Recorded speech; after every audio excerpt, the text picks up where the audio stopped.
penting bagi kita penyelenggara ini untuk memahami baik dari sisi kode etik maupun hukum. Potensi-potensi pelanggaran hukum yang mungkin bisa kita lakukan selaku penyelenggara. Kalau saya membagi tahapan nanti khususnya dalam hari H itu ada 3, ada pra, kemudian pelaksanaan pemungutan suara, dan pasca pemungutan suara atau dan penghitungan suara. Jadi di situ yang paling krusial. Di situ yang paling krusial terjadi pelanggaran baik secara kode etik ataupun pelanggaran hukum. Hukum juga bisa yang secara administratif maupun pelanggaran hukum yang berimplikasi berdampak pidana bagi kita penyelenggara. Oleh karenanya ini penting kita pada hari ini dengan kita hadirkan pakarnya dalam bidang hukum agar kita sama-sama paham bahwa dalam pelaksanaannya nanti kita penyelenggara baik juga di tingkat KIP, komisioner, dan di PPK, PPS ataupun KPPS khususnya itu ada potensi-potensi yang bisa dilakukan yang berdampak berimplikasi pada hukum yang akan membuat kita susah.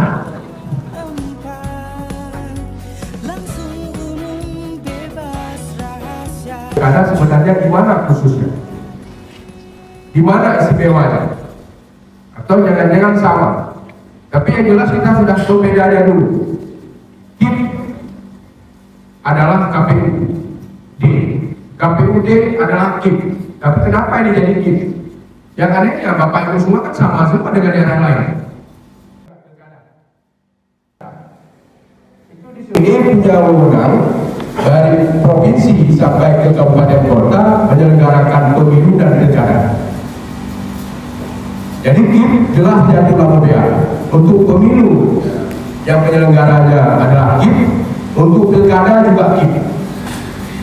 Berbeda ketika bicara pengawasan. Nah, kalau pengawasan itu ada 2 lembaga. Kalau untuk pemilu karena tidak diatur dalam UPA, ya, tidak diatur dalam UPA, hari ini sudah terbentuk Bawaslu. Maka pemilu kemarin yang melakukan pengawasan Bawaslu, Badan Pengawasan Pemilu. Tetapi terkait dengan pilkada, UPA masih mengatur, bukan Bawaslu, tetapi panitia pengawasan pemilu atau Panwasli khusus untuk pilkada. Adalah dia di bawah Bawaslu.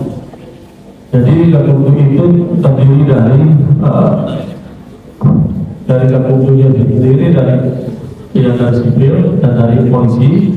Jadi itu biasa banyak yang tidak sesuai apa yang di data di lapangan sama data yang masuk di dalam input di online itu selalu berbeda. Itu potensi kerawanannya. Mungkin kita punya pengalaman di Pilpres kemarin. Sidangkan sangat singkat, sangat cepat, itu paling prosesnya 7 hari. Terus Pak? KPU nomor 15 itu terkait dengan mekanisme dan alur bila ada pelanggaran kode etik ataupun pelanggaran administrasi yang direkomendasikan oleh Panwa. Nah, kita sebagai badan legislatif ini bagaimana alurnya? Bagaimana spesialis ini? Ataukah undang-undang tentang pilkada ataukah undang-undang nomor 7? Contoh, hari ini kita sepakati di UPA itu jam 8 hingga jam 2 siang masa penghitung prosesnya sehingga jam 2 sampai selesai. Tapi hari ini kalau kita masyarakat bertanya-tanya harus jam 7 pagi sudah melanggar UPA. Pilkada serentak itu adalah salah satu program strategisnya nasional. Lagi salah satu, salah 2 atau 3 mendapat salah satu semua. Ketika program strategis nasional, maka pilkada serentak ini semua daerah dengan tahun-tahun berurutan itu harus dilakukan. Sehingga intinya tetap 5 tahun sekali. Tetap 5 tahun sekali. Ini versi dari pemerintah. Di dalam undang-undang pilkada itu sudah diatur. Tetapi yang menjadi persoalan hari ini dia mengumpulkan surat suara. Dia mencatat hasilnya beda dengan catatannya beda, lagi buatnya laporan. Nah itu kemarin itu masuk juga ke sentra Gakumdu. Nah tapi kenapa prosesnya itu tidak selesai sampai ke pengadilan?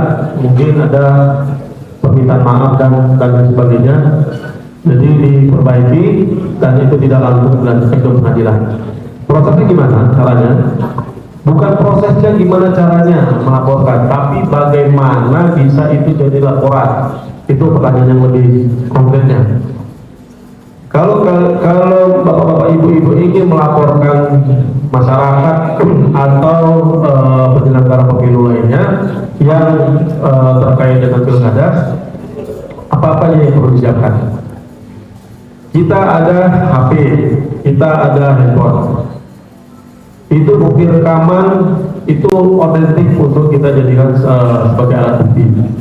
Bisa ibu dan bapak foto atau videokan yang terjadi di lapangan, itu menjadi alat bukti. Dan yang kedua, saksi yang melihat, minimal 2 orang saksi. 2 orang saksi hadirkan ke Bawaslu. Makanya KPU dan Bawaslu itu KPU itu tidak Bawaslu itu tidak membawahi KPU. Dia Bawaslu berdiri sendiri. Fungsinya apa? Agar KPU tidak bisa mengintimidasi Bawaslu. Nah, Bawaslu dia berdiri sendiri. Bawaslu itu apa aja? Bawaslu masyarakat biasa, polisian dan kejaksaan.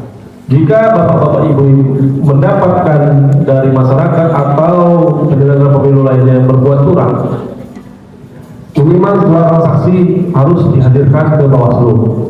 Yang kedua, kalau dia ada surat yang diselewengkan atau disalahgunakannya, bawa surat aslinya, siapa yang dibuatnya itu, atau money politik yang dilakukan oleh orang masyarakat, atau ada dari pemasukan data yang berbeda, itu bisa dijadikan alat bukti.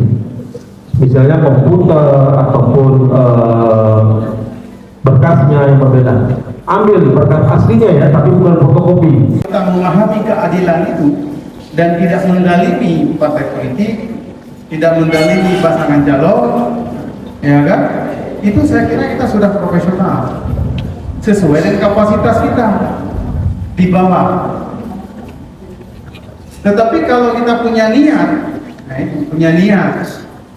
tidak jujur, ya, punya niat ingin curang, ini yang problem. Ada tingkatnya juga. Yang pertama, yang kedua, problem berikutnya tingkat kita adalah teknis. Maka pada kami minta semua, ketika ada di antara kawan-kawan yang berbeda di titik teknis, tolong di backup. Itu pertama sekali. BPS bukan itu. Ketika kalau di backup, BPS-nya yang membidangi titik teknis. Ini permasalahan paling besar, walaupun bisa kita selesaikan, tapi rumit. Terutama untuk pada saat ini.